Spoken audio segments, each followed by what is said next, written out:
Bir gün hayat benden kaçar.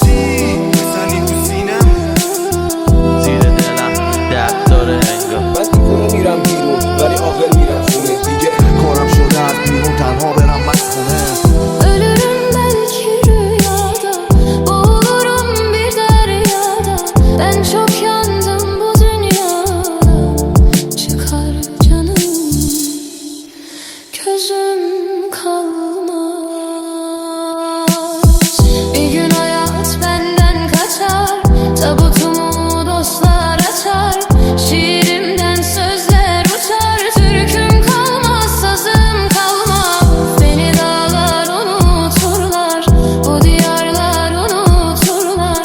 Biraz ağlar unuturlar, türküm kalmaz, sazım kalmaz. خسته شدم از این لگن که هر رو تو سبقت آینشو میشکنم. میخوام اون روزو که مهم نیست رقم بنویسم شد رو دلگیر عقب.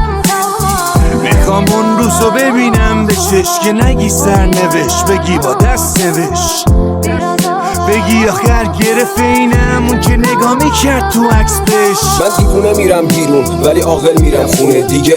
هیچی نمیتونه منو غافل گیرم کنه، حتی اون که با شخصیت یه صدای سلامت میگه دارم میرم فلان جا ولی کرایه ندارم.